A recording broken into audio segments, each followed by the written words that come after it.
Quickly नाज़रीन programme में बढ़ेंगे आगे। पिछले कुछ अरसे से मकामी मीडिया में एप्स्टीन फाइल्स का बड़ा चर्चा है, जबकि अमरीकी और मगरबी मीडिया और सियासत में ये फाइल्स पिछले 2 सालों से हलचल मचा रही हैं, जिसमें दुनिया के बड़े बड़े नाम सामने आ रहे हैं। पहले आपको मुख्तसरन बता देती हूँ कि एप्स्टीन फाइल्स या फिर लिस्ट है क्या। अमरीकी करोड़पति शख्सियत जेफरी एप्स्टीन, इनसे मुंसलिक जिनसी जराइम के मुकदमे की दस्तावेज़ात इन शवाहिद पर मुश्तमिल हैं, जिनमें उन शख्सियात के नाम मौजूद हैं जो मुबैना तौर पर एप्स्टीन के 9 उम्र लड़कियों के साथ जिनसी ज़्यादती से मुतालिक जिनसी ट्रैफिकिंग नेटवर्क का किसी न किसी तौर पर हिस्सा रहे हैं। इन शख्सियात में बरतानवी बादशाह चार्ल्स के भाई प्रिंस एंड्रयू, साबिक अमरीकी सदर बिल क्लिंटन, अमरीकी सदर डोनाल्ड ट्रंप, एलन मस्क और मारूफ सेलिब्रिटी माइकल जैक्सन समेत कई नामवर शख्सियात का जिक्र भी आया है। अमरीकी सदर डोनाल्ड ट्रंप और माइकल जैक्सन का नाम तो इस लिस्ट में आया है, लेकिन उन पर इस केस के हवाले से कोई इल्ज़ाम नहीं लगा है, जबकि सदर ट्रंप ने मासी में एप्स्टीन के साथ दोस्ती का एतराफ़ तो किया है, लेकिन उसके अमल से लाताल्लुक़ी ज़ाहिर किया है। अब अमरीकी कानून साजों ने जेफरी एप्स्टीन के असासों से हासिल करदा 20,000 से ज़ायद सफ़ात पर मुश्तमिल मज़ीद दस्तावेज़ात जारी किए हैं। इन दस्तावेज़ात में इमरान खान का नाम भी सामने आया है। BBC के मुताबिक ये जिक्र एक नामालूम आईडी से ईमेल पर होने वाली बातचीत के दौरान आया है, जिस पर 31 जुलाई सन 2018 की तारीख दर्ज है, जिसमें किसी डेविड की सेहत के बारे में बात की जा रही है। फिर बात अमरीकी सदर ट्रंप के बारे में होती है, फारस और ईरान का जिक्र होता है, तुर्की की करेंसी लीरा और रूसी करेंसी रुबेल की बात होती है, और फिर कहा जाता है कि उन्होंने जो कहा था इसके मुताबिक उसकी कदर में कमी आई है। इसके बाद 2 से 3 मुख्तलिफ पैगामात के बाद इसमें इमरान खान का जिक्र आता है कि पुतिन ने हुकूमतों का तख्ता उलटने के लिए कत्ल की बात नहीं की, बगावत की फंडिंग नहीं की, लेकिन पाकिस्तान में इमरान खान एर्दोगान से कहीं ज़्यादा अमन के लिए ख़तरा है, खामनाई या पुतिन से भी कहीं ज़्यादा। इन पैगामात में इमरान खान की शादी से मुतल्लिक गुफ्तगू भी मौजूद है। एप्स्टीन कहते हैं इमरान खान की शादी मेरे 2 दोस्तों से हुई है। एक जिमी गोल्डस्मिथ की बेटी थी, इंतहाई अमीर आदमी को कब्जा लिया, उसे मजहब तब्दील करने पर मजबूर किया। दूसरी शादी के बारे में वजाहत नहीं की गई, लेकिन रेहाम खान साहिबा ने एक्स पर लिखा कि उन्हें जेफरी एप्स्टीन के बारे में कोई इल्म नहीं है। इमरान खान का नाम एप्स्टीन से जोड़े जाने की एक और वजह एप्स्टीन की साबिका गर्लफ्रेंड जो कि शरीके जुर्म गैसलीन मैक्सवेल के साथ इमरान खान की 1990 में मुबैना तस्वीर भी हैं। अमरीकी अदालत ने गैसलीन मैक्सवेल को जिनसी ज़्यादती के वाक़यात में एप्स्टीन की मावनत करने के जुर्म में 2021 में 20 साल कैद की सज़ा सुनाई थी। एप्स्टीन फाइल्स की मुख्तसर तारीख भी आपको बता देती हूँ। 2006 में एक 14 साल लड़की के वालिदैन ने फ्लोरिडा पुलिस को इत्तला दी थी कि उनकी बेटी को जेफरी एप्स्टीन ने जिनसी तौर पर हिरासा किया है, जिसके बाद उनकी गिरफ्तारी हुई। केस अदालत में गया। एप्स्टीन ने 2008 में एक लड़की के साथ जिनसी ज़्यादती का जुर्म कबूल किया, लेकिन मगरबी मीडिया के मुताबिक अदालत में बासर ताल्लुकात और पुरस्कार प्ली बार्गेन की बुनियाद पर एप्स्टीन को सख्त सज़ा से बचा लिया गया और वो सिर्फ 13 महीने जेल में रहा। लेकिन फिर 2019 में एप्स्टीन को दोबारा गिरफ्तार किया गया। इस मरतबा एप्स्टीन पर लगे इल्ज़ामात में कई कम उम्र लड़कियों की खरीदो फरोख्त, ज़्यादती और एक मुनज़्ज़म नेटवर्क की तश्कील शामिल थी। एप्स्टीन मुसलसल इन इल्ज़ामात से इनकार करता रहा, लेकिन अगस्त 2019 में दौरान हिरासत जेल से उसकी मौत की खबर आ गई, जिसे सरकारी तौर पर खुदकुशी करार दिया गया। लेकिन इस खुदकुशी के हवाले से अमेरिका में शुकूको शुबात का इजहार किया जाता है। एक छोटा सा ब्रेक लीजिए नाज़रीन, ब्रेक के बाद वापस आती हूँ तीनों मेहमानों की शुक्रगुजार।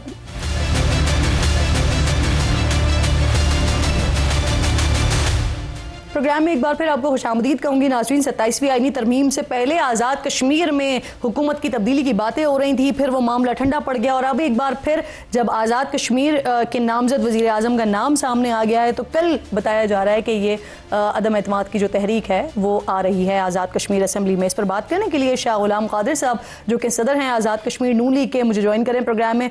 मैं आपकी शुक्रगुजार हूँ सर। कल आ रही है ये अदम एतमाद की तहरीक, नून लीग भी यकीनन साथ देगी। चौधरी अनवार साहब पर अदम एतमाद करने में वो इस्तीफा देने को तैयार नहीं है, वो बड़े कॉन्फिडेंट हैं सर, क्या कहेंगे आप? वो कॉन्फिडेंट नहीं है, बल्कि वो इस्तीफा अगर दे देते तो वो एक चांस लेना चाहते हैं, जो चांस उनका है कि वो इस्तीफा देना। सर आप जिसे चांस कह रहे हैं वो आपके लिए सरप्राइज ना हो जाए सर? जी हम तो इसी फील्ड में गुज़िश्ता 30-35 साल से हैं। सरप्राइज तो बहुत कम ही आती है हमारे सामने।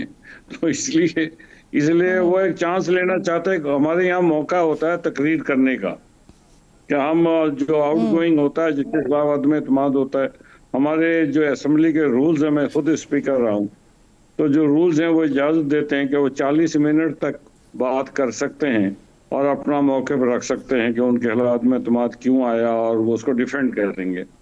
तो वो उनका हक है, आईनी हक है, वो उसको इस्तेमाल करेंगे। लेकिन मुझे नहीं लगता कि वो कोई सरप्राइज दे सकें। ठीक है सर, नंबर्स पूरे होने के बावजूद अदम एतमाद में ताखीर की वजह वजारत उज़्मा के उम्मीदवार पर इख्तिलाफ था, या फिर 27वीं आईनी तरमीम हो रही थी उससे मशरूत किया गया था इस सारे मामले को? वजह क्या है? नहीं, मेरा ख्याल ये है कि ये तो पीपल्स पार्टी वाले बेहतर बता सकते हैं। हमने तो पहले भी कह दिया था कि अनवारुल हक साहब के खिलाफ हम वोट दे देंगे, और उनके पास तादाद भी पूरी थी। अब वो खुद नहीं आप लेके आए। जिस दिन वो लेकर आए 3 दिन हुए हैं, और कल जो है तीसरा दिन है।